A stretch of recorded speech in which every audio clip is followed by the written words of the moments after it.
코너가즘 정의당 노회찬 원내대표 나오셨습니다. 안녕하십니까? 네, 안녕하십니까? 네, 최고의 인기 코너.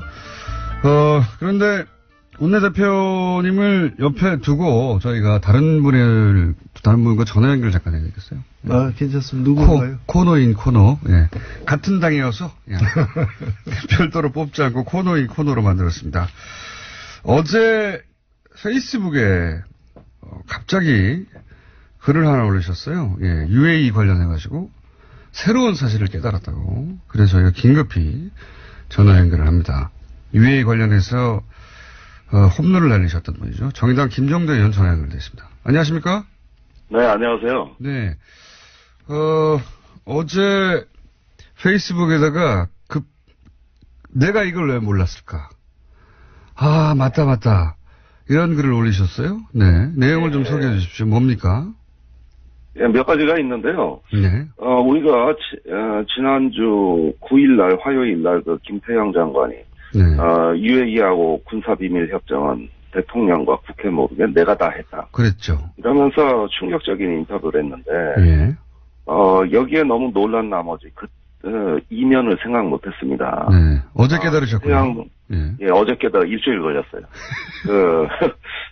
김태형 장관이 내가 다 했다고 한 건 가서명이고. 가서명. 그 협정이 발효되는 본서명은 정부조직법상 외교부 장관이 반드시 하게 돼 있습니다. 어허. 그러니까 김태형 장관이 자기가 했다는 거는 본서명을 하기 위한 예비 과정을 이야기하는 것인데 이걸 우리가 깨닫질 못했습니다.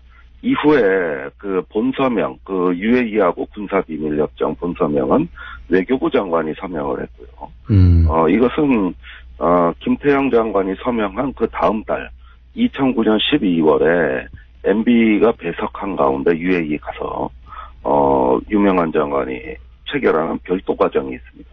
그러니까 이명박 대통령이 직접 개입했다는 것은 이 대목에서 드러난다.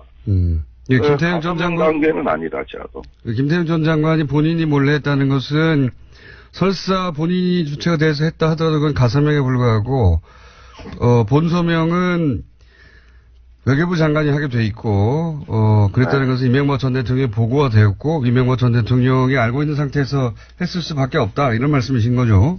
예, 그렇습니다. 예, 간단한 사실이었는데 네. 김 장관의 인터뷰에 현혹된 나머지 그 사실을 뒤늦게 깨달았고요. 첫 번째는 그다음에 협정 내용도 자동 개입 조항이 들어가 있다는 걸 김태형 장관이 시인하지 않았습니까? 예. 네, 그냥 추상적인 자동 개입 조항인 줄 알았는데 그게 아니고 한 UAE 연합 그 군사 지휘 체계도 구성하고 공동 작전 계획도 수립하고 유사시에 우리 군의 그 UAE 투입을 위한 증원부대 편성이라든가 거의 한미동맹 수준의 버금가는 이러한 내용으로 구체화된 내용이 이 협정에 담겨 있다는 거. 이런 것들을 봤을 때 최근에 그 협정을 이행하는 과정에서 송영무 국방장관은 이건 뭐 도저히 이행이 불가능하다고 판단했던 구체화된 내용이 더 들어있다는 것. 그러니까 단순히 자동 개입 수준이 아니라 대단히 구체적인 내용이다 이게. 예, 네. 한미동맹 하면서 배운 거는 UAE 가서 다 써먹으려고 했던 것 같아요. 그렇군요. 내용이 더 심각하다. 그리고 그 외에도 또 있어요. 이런 지적도 하셨어요. 이것이 이제 임종석 대통령 비서실장이 UAE 방문해서 이런 일이 터진 거라고 언론들은 보도를 했고 전반적으로 다들 그렇게 이해했는데 그게 아니다. 이 문제가 본격적으로 불거진 것은 다른 시발점이 있다. 이렇게 말씀하셨어요? 저는 의혹의 초점은 작년 11월 중순이에요. 네. 이명박 대통령이 왜 중동에 방문했느냐. 바레인에 갔었죠. 그때 당시에 바레인에 간 걸로 되어 있단 말입니다. 예. 근데 분명히 그 전에 11월 초에 송영무 장관이 갔을 때도 그다지 탈이 안 났는데. 네.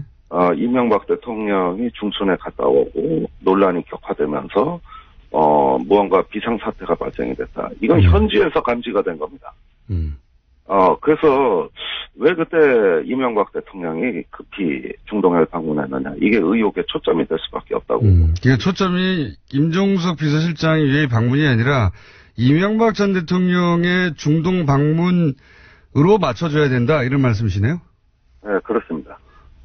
그때 혹시 중동에 이명박 전 대통령이 급히 방문했을 때 무슨 일이 있었는지는 아직 정확하게 모르시는 거죠? 예, 제가 일단은 뭐 듣고 있는 증언은, 예. UAE를 사이에 두고, 예. 문재인 정부와 이명박 대통령 간에 묘한 게임이 전개되고 있었다고 보는 것이죠. 분명히 우리는 과거 정부의 어떤 잘못된 협정을 수정하려고 시도했던 것이고, 예. 이명박 대통령은 그러면 이게 원전으로 불똥이 튀고, 자기의 자원외교 업적이 훼손되고, 위신이 추락할 수 있다는 가능성을 염두에 뒀던 것이고, 그러다 보니까, 문재인 정부와 이명박 대통령이 다 중동으로 달려가는, 이런 어떤 이상한 일이 벌어졌다는 것이고요. 그래서 작년 11월 상황에 대해서 면밀한 검토가 필요합니다. 이명박 전 대통령이 중동에 가서 단순히 강연만 하고 온 게 아니고 그 강연이 급히 잡힌 것은 사실은 강연을 명분으로 해서 가서 뭔가 하고 왔다. 근데 그게 뭔가 좀 이상하다. 뭔가 좀 이상하다. 그걸 밝혀야 하는 거다 지금 이런 말씀이시네. 예. 이런 말씀이시고. 그리고 또 마지막으로 얘기한 것이 그 UAE 원전의 경제 효과도 언급을 하셨어요. 이 대목은 어떤 이야기입니까? 예, 제가 다시 확인해 본 결과 400억 달러 원전 수주라는 이명박 대통령 측의 그 말은 사실과 맞지 않는다. 원전 수주가 아니라 투자라는 것이죠. 실제 그 금액은 400억 달러가 아니라 180억 달러고 그 중에서 100억 달러가 한국 부담이에요. 나중에 원전을 이렇게 투자해서 지면 전기료라든가 그 운영 수익으로 우리가 원금을 회수하는 것이기 때문에 이건 원전 수주가 아니라 원전 투자라고 봐야 됩니다. 투자권을 따낸 것이다. 그래서 400억 달러 원전 수주 이건 답도 없는 얘기고 과장된 수치라는 것입니다. 알겠습니다. 여기까지 하고요. 우선 그 문제 제기를 하셨으니까 이명박 전 대통령이 중동에 왜 갔는지 한번 파악해 보신 후에 다시 한번 좀 구체적인 게 나오면 연결 다시 하겠습니다. 오늘 말씀 감사합니다. 예, 감사합니다. 예. 김정대 의원이 급히 페이스북을 쓰셔서 포커스는 이명박 전 대통령의 중동 방문에 맞춰야 된다 이렇게 말씀하셔서 저희가 연결을. 근데 또 따로 하려고 보니까 정의당 대표와 의원이 연속으로 했어가지고 코너인 코너로 저희가 했습니다. 이 문제는 의미 있는 지적인 것 같아요, 굉장히. 그죠? 예, 저희들 다 파악을 하고 있고. 아, 그래요? 예. 아니, 지금 일부 언론에는 지난번에 원내대표들 만난 걸로 인해서 다 덮어졌다 이렇게 얘기하는데 그건 사실이 아니고요. 예. 명확하게 해야 될 것은 김승태 의원 등 자유한국당에서 엉뚱하게 제기한 문제들이 더 이상 계속 제기하기 힘들게 되니까 자유한국당이 꼬리를 내렸다. 이렇게 봐야 되고 이 사안에 대한 어떤 진실과 또 과정에 문제가 있었다면 문제가 해결되는 것은 지금 진행 중이에요. 현재는 ING다 이것은. 진행 중이기 때문에 좀 지켜보면서 대응할 생각입니다. 청와대 쪽에서는 이 정도에서 예를 들어 UAE라고 하는 상대국이 있으니까 무마했으면 하는지 모르겠지만 정의당 입장에서는 그 과정에서 문제가 있다면 밝혀져야 한다. 예. 이제까지 공직자들 중에서 제일 실체적 진실에 가깝게 솔직하게 그리고 단호하게 얘기한 사람은 문재인 대통령이에요. 지난 신년 기자회견 때 문제가 있었다는 것과 그리고 저쪽에서 상대국에서 공개하지 않기를 원한다는 것과 그걸 존중해야 되니까. 그리고 또 하나는 뭔가 그럼에도 불구하고 잘못된 문제는 수정 보완하겠다라고 얘기를 했고 미래에는 밝혀질 것이라고 얘기를 했습니다. 언젠가는 밝혀질. 그래서 수정 보완이 진행 중인 걸로 저희들은 알고 있고 예의주시하고 있다. 이명박 전 대통령은 왜 갔다고 보십니까? 그것도 저는 곧 드러나리라고 봅니다. 뭔가 좀 아시는 게 있는 표정이신데. 결국엔 천하의 비밀은 없다. 다수와 관련해서도 그렇듯이 다 드러나게 돼 있습니다. 초기에 제가 이것은 뭔가 이간질이 일어난 것 같다고 제가 표현한 적이 있는데, 당대 최고의 촉입니다. 그러지 않고선 이런 일이 벌어질 수 없다. 이명박 전 대통령이 중동에 간 것은 강연이 아니라 가서 뭔가 이간질을 한 것 같다. 이렇게 표현한 적이 있는데 내용이 좀 나올 건가 봅니다. 정의당에 의해서. 자, 기대해 보고요. 어제 판사 블랙리스트가 나왔어요. 게다가 양승태 대법원장을 비판하는 사람의 어떤 출마, 선거를 어떻게 대응할 것인가 하는 문건도 나오고 선거 개입이죠. 이명박 박근혜 정부 시절에 있었던 블랙리스트와 선거 개입을 고스란히 닮은 일이 사법부 내에서 일어났어요. 예, 이게 서울중앙지법의 단독판사회의라는 이 기구가 있고요. 예. 단독판사들의 회의체입니다. 예. 이게 의장을 선거를 하게 돼 있는데 그동안은 쭉 이제 단독 후보가 나와서 그냥 선출이 됐어요. 예. 근데 2014년부터는 경선을 하기 시작했는데 2016년 경선 때 이 사고가 터진 겁니다. 예. 이때 어떤 분이 유력한 후보로 이렇게 경선에 출마를 했는데 결국 이분이 나중에 당선은 됐습니다. 예. 당선은 됐는데 굉장히 지지를 많이 받는 후보였는데 문제는 지금 이제 드러난 이 비밀 문건에 네. 이 선거 때 이 유력한 후보를 갖다가 꺾기 위해 가지고 법원 행정처에서 법원 행정처장 등 법원 행정차장 등 고위 관계자들이 대항마를 세워서 그러니까 이제 자기 측 후보를 법원 행정처 측 후보를 갖다가 내세워가지고 꺾으려고 했던 모의를 했던 문건이 드러난 거예요. 그게 왜 안 없애고 거기 남겨놨을까? 그러니까 이게 자기들은 지웠는데 이제 이걸 다시 읽어낸 거죠. 포렌식으로 찾아낸 거군요. 포렌식으로 해서 읽어낸 건데 이게 이때 문제가 됐던 건 왜 그러면 이 사람을 꺾으려고 했는가? 바로 이 사람이 박상옥 대법관 후보 인사청문회 무렵에 저 대법관은 1987년 박종철 사건 때 그 고문치사를 갖다가 은폐했던 그 장본인인데 은폐하고 왜곡했던 그 검사 시절에 장본인인데 저런 사람이 대한민국의 대법관이 됐으면 되느냐라는 의견을 현직 판사로서 소신 있게 올려서 주목받았던 사람이에요. 이 사람을 안 되게 만들려고 했던 거예요. 그러니까 이게 꼭 이런 겁니다. 노조 위원장 선거를 하는데 위원장 후보가 깐깐하니까 회사 측 후보를 내세워가지고 꺾으려고 했던 부당노동 행위죠. 이게 사실은 헌법의 법관의 독립이라는 게 외부 권력으로부터의 독립도 있지만 사법부 내부에서의 독립도 중요한데 헌법을 갖다 위배한 부분이 있고 또 이것은 이 법률적으로도 보면은 이거야말로 직권남용인 거죠. 그렇죠. 그 법원 행정처라는 게 이제 대법원장의 오른팔들이 있는 자리니까요. 대법원장을 비판했기 때문에 그리고 또 현직 대법원장이 보기에 정치적 성향의 자기가 안 맞기 때문에 못되게 만들려고 하는 거 아닙니까? 안 되게 만들려고. 그리고 그걸 그렇죠. 실제로 실행에 옮긴 거죠. 후보를 세웠으니까. 그 근거가 드러난 겁니다. 게다가 블랙리스트도 만들고. 이거는 당시 이명박 박근혜 정부가 했던 일을 사법부 내에서 거의 본질적으로 똑같은 일을 한 거예요. 똑같은. 그래서 이것은 이대로 덮고 넘어갈 수 없는 문제다. 맞습니다. 이건 수사 대상이 돼야 된다고 봅니다. 그러면 이게 사상 최초로 전직 대법원장이 그죠? 대법원장이 지금 포토라인에 쓰는 거 아니야? 이런 얘기까지 나오고 있어요. 어떻게 보십니까? 조심조심. 참 유구무원입니다. 입이 있어도 말하기가 두려운 할 말을 잃게 만드는 참담한 상황입니다. 그러니까 그런 상황을 전혀 이럴 땐 이런 표현을 쓰죠. 전혀 배제할 수 없다. 이게 상상하기 힘든 일인데, 근데 보통 이런 얘기는 이제 추정과 또는 주장과 이런 게 난무하는 수준에서 시끄럽다가 끝나야 되는데, 이번에는 문건들이 나와버려서요. 이게 이제 당시에 문제가 됐을 때 이 PC를 확보하고 그 PC를 계속 복원하고 있었지 않습니까? 근데 이걸 못 열게 했었죠. 그러니까 그 판사들의 어떤 자유로운 그런 이제 이 의결 과정에 그 법원의 사법부 최고 권력이 개입을 한 거예요. 그러니까요. 이제까지 이걸 태블릿 PC가 이제 업무용 PC를 갖다 열지 못하게 했잖아요. 그렇죠. 이유가 개인정보가 들어가 있다 그랬거든요. 양승태 대법원장 시절에 못 열게 했죠.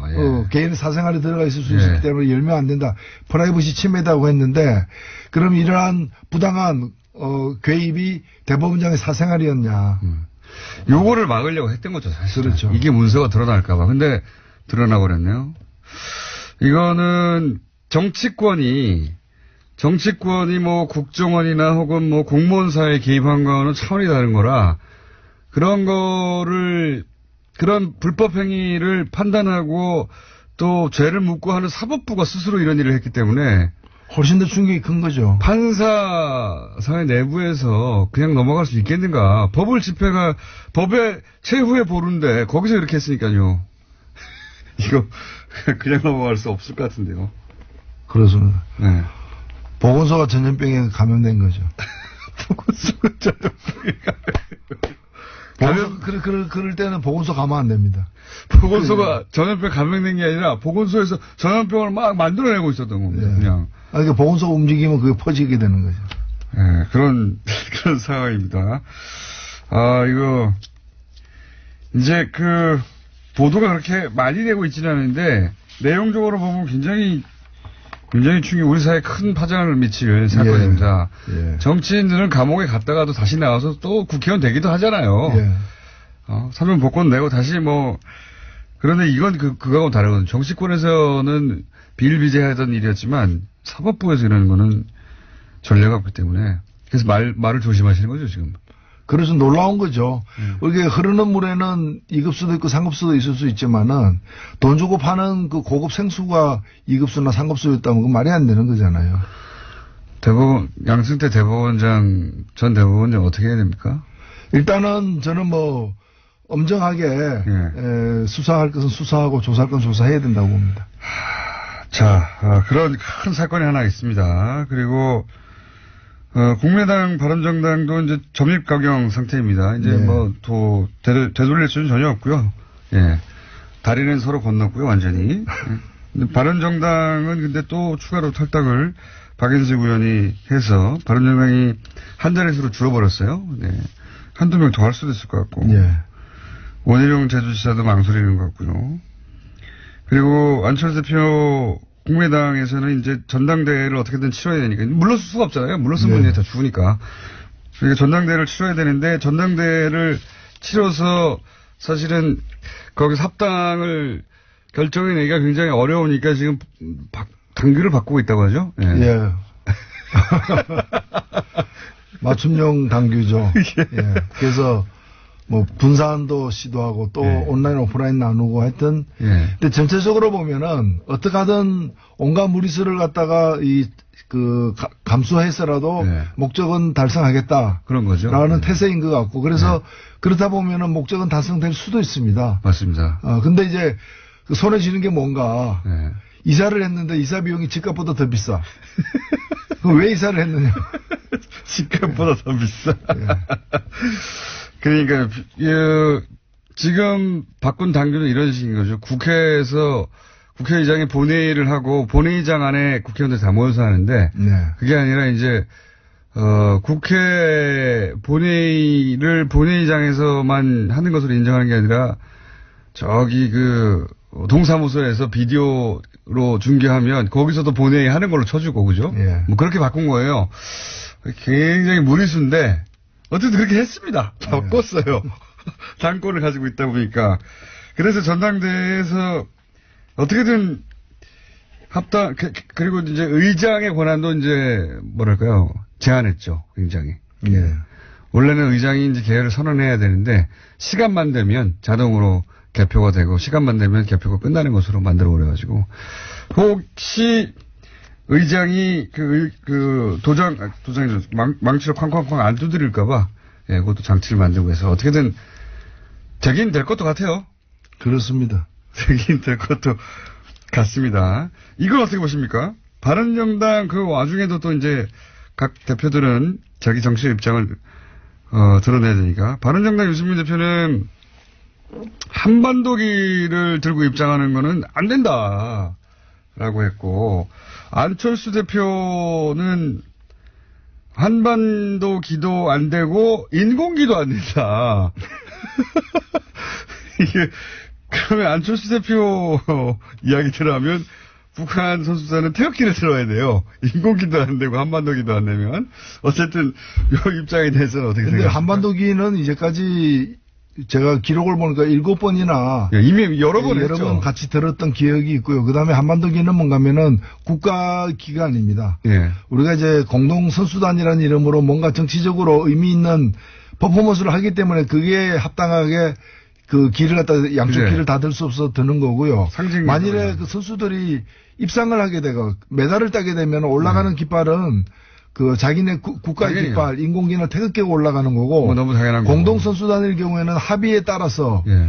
한반도기가 올라갈 수도 있고 각각의 기가 공동으로 2개 다 올라갈 수도 있는 예. 그건 합의가 아직 안 됐기 때문에 예. 지켜봐야 될 거고 그래서 태극기가 안 올라간다거나 또는 인공기에 대해서 인공기를 들고 들어오면 안 된다는 얘기는 저는 상당히 충격적이에요. 그걸 어떻게 하라는 거예요, 그러면? 그거는 참가하지 말라는 얘기 아니에요. 참가하면 자기 나라 국기를 드는 건데. 북한이 참가한 모든 올림픽에서 인공기를 들고 들어갔어요. 북한만이 아니라 모든 참가국가가 그렇죠. 당연한 권리죠. 너무 당연한 건데. 이게 정말 금성에서 온 분이 아닌가. 안철수 대표가 갑자기 한반도기는 안 된다. 이거는 이제 유승민 대표하고 그러니까 태극기를 들어야 된다는 의미죠, 이거는. 네. 그렇게 이해할 수도 있는데, 인공기도 안 된다는 건 제가 처음 들어본, 아니, 자기들 국기인데, 그걸 못 들게 하는 게 말이 됩니까?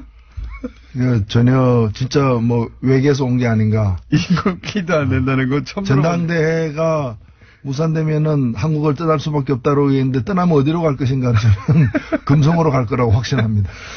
그러니까 이제 보수적인 본인의 나는 보수적이라고 하는 색깔을 더 강하게 드러내기 위해서 그런 말까지 간 것 같은데. 근데 한반도기 처음 들게 된 게 어느 정권 때인 줄 아세요? 그게 노태우 정권 때 아닙니까? 예, 저는 굉장히 오래됐어요. 진심으로 바라건대 유승민 대표나 안철수 대표가 배워야 될 사람이 딴 사람보다는 노태우 대통령입니다. 남북관계에 대해서 그 노태우 대통령 우리가 알다시피 군부 쿠데타 세력이고 90년대 예, 뼛속까지 보수주의자입니다. 그러나 이분이 남북 관계에 대해서 어떤 인식과 태도를 보였고 어떤 그 업적을 남겼는가 남북 기본 합의서를 포함해서 그건 좀 보고 배우기를 바랍니다. 이게 진짜 90년대에 끝난 이야기거든요, 이거는. 네. 예. 한반도기를 들었다고 해가지고 우리가 북한 편을 드는 것도 아니고. 들면 한반도기를 들어야지, 일본 열도기를 들 겁니까? 근데 이게 2018년에 다시 한반도기는 안 된다고 하는 게, 야, 이 시계를 거꾸로 들어도 너무. 한반도기는 안 된다고 할 것 같으면은 남북 대화 안 된다. 이렇게 얘기해야 앞뒤가 맞는 얘기인데 그런 얘기는 또 왜 안 하는 거죠? 이거, 한반도기를 들고 다니엘 탁구팀이 세계대회를 우승한 적도 있고요. 그렇죠. 이미 너무 많아요, 이 기록은. 근데 갑자기 이건 안 된다고 하고, 더 나아가서는 인공기는 절대 안 된다. 이거는 처음 들어본 이야기예요. 어디서도 들어본 적이 없는, 그런 이야기들이 오고 가고 있습니다. 네. 저도, 이게 무슨 얘기, 인공기를 못 들게 할 권리가 없는데, 누구에게도. 예? iOS도 없고, 아무것도 없는데. 그런 얘기가 나왔습니다. 자, 다스는 이제 거의 끝나가는 거 같죠? 분위기가? 그죠? 네, 마지막까지 계속해서 양파 껍질 벗기듯이 변명을 하면서, 어떤 정황이 나와도, 그래서 그거 하긴 내가 했다. 네. 이제 설립 과정을 주도한 것에서, 우리 형님 소유의 회사인데, 회사를 설립하는 데서 나만큼 하는 사람이 우리 집안에 없으니까 내가 다 해준 거다. 뭐 이런 식으로 지금 변명을 그렇죠. 하고 있는 것 같아요. 네. 그렇게 해서 될 일이 아닌데. 될 일이 아니죠. 될 일이 아닌데. 네. 어떻게든 끝까지 인정하지 않는 게 이명박 전 대통령의 특징이니까요. 그렇죠. 모든 의혹에 대해서 항상 그래왔습니다. 절대 인정하지 않는 것으로. 그리고 나서 어떻게든 해결하려고 하죠. 뒤로. 과거에는 그게 통했습니다. 대통령이기도 했고 이번에는 어렵다. 그런 생각이 저는 들고. 게다가 특활비까지 이게 터졌어요? 예, 그 특활비는 사실 대통령의 지시가 아니고서는 갈 수가 없는 돈이에요. 실제로 다른 지금 박근혜 정부 때도 특활비 간 걸 보면은 국정원장이 다 알잖아요. 예. 그 정도에서는 국정원장이 모르고서는 갈 수가 없거든요. 국정원 직원이 마음대로 줄 수 없는 것 아닙니까? 그렇죠. 그 국정원장이 안다는 얘기는 돈을 달라고 한 쪽이 단순 청와대가 아니고 단순 청와대 실무자가 아니라 그쪽 대통령이 했다는 거죠. 대통령이 아닌데 어떻게 국정원한테 돈 달라고 합니까? 이게 세상에 그거야. 상상할 수 없는 일이죠. 천하의 사기꾼도 그 짓은 못 하는 거죠. 그래서 뭐 너무 뻔한데 이와간 이제 또 아니라고 하고 있고요. 저는 오늘 이제 어제 나온 뉴스 중에 주목하는 게 중앙일보에 보던데 2011년에 방미했을 때 그때 국정원 특활비를 환전해서 가져갔다는 거 아닙니까? 공식적으로 방미했는데 국정원 특활비가 왜 필요합니까? 예. 그래서 지금 사실은 그 국정원 특활비가 그 법원 등 영장 등에 의해서 심사 과정에서 인정된 거는 4억 플러스 알파입니다. 예. 2억 플러스 2억 플러스 알파인데. 그게 다겠느냐? 그게 다가 아니죠. 그리고 예. 그 중에 보면은 청와대 기념품 2억 이런 게 있습니다. 말도 안 된다. 아니 그러면 기념품 2억 그 사소한 일에 2억씩이나 갔다면은 예. 그 전에 없었고 그 후에 없었겠느냐. 그러니까요. 레일 깔아놓고 기차 한 번만 지나갔다. 이게 누가 믿습니까? 처음에 어렵지. 한번 열렸으면 계속 오는 거죠. 그렇죠. 예. 영수증 안 난다고 생각하고 특히 이 2011년 방미 기간에 그 가져갔다고 하는 특활비 있지 않습니까? 그거는 그 보도가 이명박 전 대통령 부부라고 표현해서 나왔거든요. 그 얘기는 굳이 부부라고 표현한 이유가 있는 것 같아요. 그 중에 일부가 네. 혹여 당시 김웅 여사한테 간 게 아닌가. 그랬다면 양상이 달라지는 거 아닙니까 이제. 부부는 뭐 경제 공동체니까 같이 썼겠죠. 그걸로 예를 들어서 뭐 굉장히 사적인 용도의 돈을 썼다든가. 그렇죠. 뭐 박근혜 대통령도 기치료, 예. 국가의상원, 의상 만드는 데도 썼으니까요. 굉장히 사적인 용도에 썼다는 게 일부라도 드러나면 이건 양상이 완전히 달라질 수 있습니다. 개봉박도입니다. 혹시 뭐 아시는 거 없습니까? 나오리라고 확신합니다. 아, 그렇군요. 확신하시는 거 보니까 뭔가 아시는 얘기가 있는 것 같은데. 저도 좀 들은 얘기가 있고요. 방송 끝나고 한번 맞춰봐야 되겠습니다. 자, 여기까지 듣겠습니다. 지금까지 정의당 노회찬 원내대표였습니다. 감사합니다. 네, 감사합니다.